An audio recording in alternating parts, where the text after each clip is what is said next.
racing fans, in the middle of all this showdown craziness, we managed to do some NSR tuning, or George did. And the object here was to get a few cars and to just do some IROC racing, pretty much tune them all the same and see how we did. But went even further than that is George did all the work. So we had one mechanic for basically all the cars, and Dave and I sat back and we just played with them. Enjoy the fruits of George's labor. Yeah, that's right, right. So George, take it away. Just go over the small things that you did. Well, on the NSR, these cars right here, a lot of people were commenting about this. So this is this golf tape they used to balance golf clubs. It's very thin, as you can see. Less than a half mil. Yeah, as soon as you take the tape off, it's even thinner. It's easy really to kind of like burnish or rub over. You can stack it. You know, I had some guys making comments, you know, it'll make sparks, you know, being funny, but it doesn't really do anything. When you put it on the block, you can see how stuck it is on There's here. plenty of clearance. Exactly. I know other clubs don't allow tape on the outside, but you can put it on the inside and and cut and conform it if you wanted to do that. But me, I'm just being myself, and I'm doing it on the outside just as experimenting. Of course, I have black tape to cushion the pod. I used the slot invasion guide and the braid that's available. I think this is the SEC braid, I'm pretty sure. But again, I like the slot invasion guide because of the thickness of it. I think the car's stabler. As you can see, the thickness right there. Yeah, the thickness, that's the other thing about that guide that we like, is the length. That the length, not so much the depth, but the blade thickness there. Yeah, the width of it. Of course, this is Oscar's slot invasion guide, which we use a lot of these. These are excellent guides, So especially for scratch building. That's what we like about this guide blade, is it has just a little bit more for routed tracks. So it's just a little bit thicker, and it just helps stabilize the cars, compared to, down to there. So at least a mil, and it makes a difference. And the length too, obviously. And basically just the standard, tune. The rear tires, I mean, you can true them if you want to sit there and use water or something, you can. But what I do is I treat them, and then I run them around the track.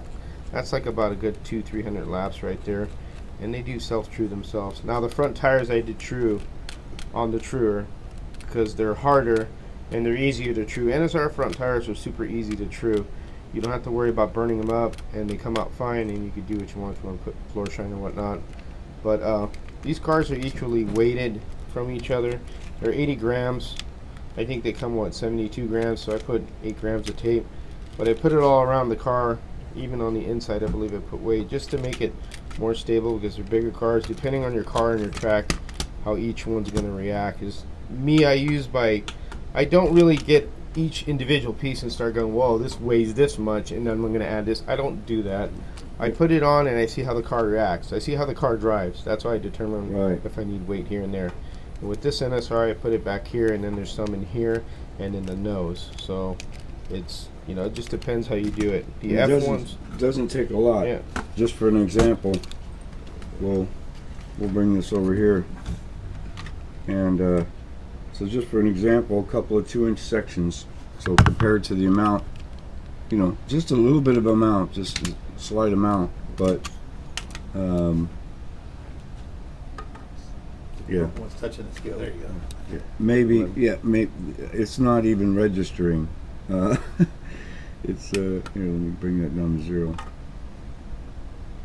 Okay, 2 grams. Okay, so we're talking very little work, but just a little bit sometimes goes a long way. That it's that sweet spot, and since it's super thin, it's easy to get into the chassis. Again, if your club doesn't allow that, okay, that's your club, but we can, so we do. Yeah. These ones right here, I put weight here, and I put a little nose. I could probably take it out of the nose, but it does fine. It's just you got to watch the car. I didn't really spend too much time on this because it was like super early in the morning when I was doing it, so I was a little tired. Right. But these tires, again, these are just treated and ran. And I mean, the NSR F1 tires from the 80s cars are super sticky. As you can see, how sticky they are. So it really helps. When you run them just like that, and you don't have to trim them, but if you want to trim, you can. I'm not saying you do not have to, or you have to. It's just a preference. But these cars run pretty good on this, on the mid-mo road course. As you can see, we did a live with these cars, and all we were doing was it's just total relaxation, just running Yeah, around we'll and fire it up here. Yeah. But then, so we're talking just, all these cars have needed is a little bit of tape. I used the other stuff. Oh yeah, Yeah, but you could use that if you want. yeah. to. Any tape, the electrical tape, Yeah, that's what he's that he's used, and some of the lead tape, and then tuning the car the way it came with the slot invasion guide as a change. But you don't have to for your track. But no other parts replacement. No. We tried different tire compounds, a couple of different, but basically these are all stock, and that right there is what I think makes the investment in NSR worth it, because it has the quality components on the inside, and they're fast. All stock motor. Yep. All stock gearing. Yep.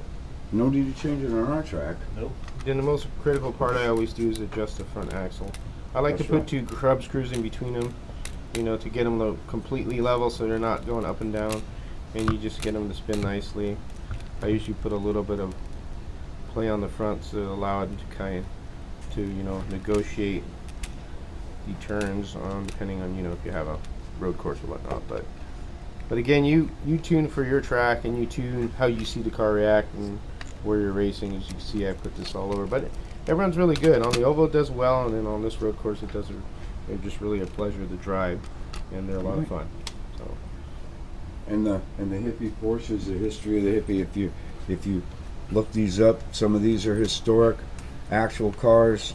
The whole story about the 1,400 paint cans and the guys with sore fingers and all the little history behind it, where the lead designer Porsche hated it, but they did it anyway.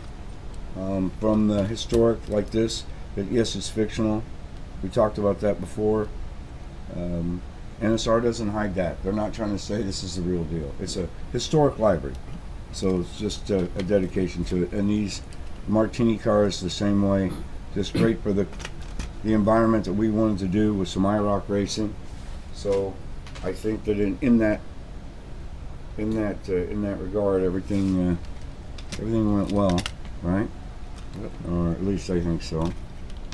And let's see. Let's do this. There we go. That'll do. Let's race. Yep.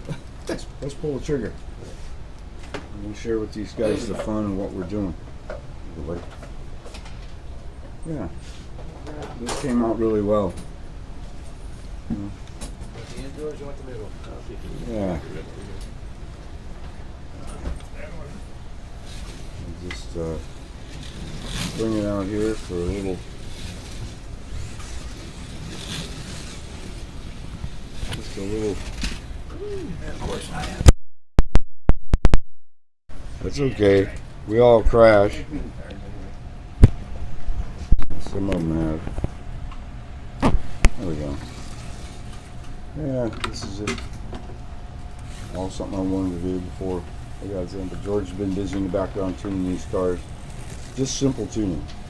And I think that's what we were wanting to share with you is, yes, cars like this, NSR, Scale Auto, Rebel slot, Thunder slots, they cost more, but they're worth it to us. Carrera still presents a value, but Skeletric not so much.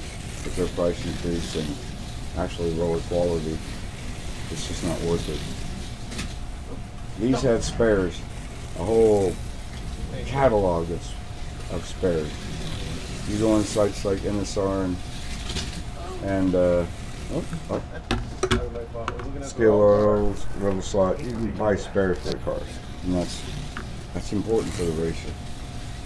You get a $75 car and it breaks, and you have no spares. You gotta watch out for the wheels. But anyway, these are beautiful cars. Just wanted to share with you the fun we've had this weekend. Just 3 different types of cars really impact a lot of home club racing. The amount of choices that they make, not just NSR, but other brands too. Slotted, the Scale Autos, the Rebel slots. But I just, for some reason, the NSRs, the fictional generic 86, 89 formulas, they're wider. I like those. Here, George, bring that around. I want to talk to the. I like these wider ones than the modern ones. We talked that before. I just like the look of that car, and I can bring them over here on the oval, and they're instantly Indy cars. Yeah, right? They're just kind of a generic shape, but they're fast, and as he showed, easy to tune. Well, there you go. Anyway, guys, a little bit longer than I thought, but just wanted to say how much fun we're having with them. If you're new to the hobby, just getting started, you've seen a lot of videos and comments about this brand and some of the other brands we mentioned, but it is worth your time to give them a look. If you're wanting a little bit more precision parts, smoother run, non-magnetic racing, or magnet racing, but they got quality inside and out. Nothing's perfect on the outside. They take some liberties. Every brand does, but I think they make a fantastic car. And just the sight of the Porsche and stuff like that going around the track is, it's just priceless. Anyway, hope you guys have a great one out there. Appreciate you tuning in as always, and we look forward to your comments online.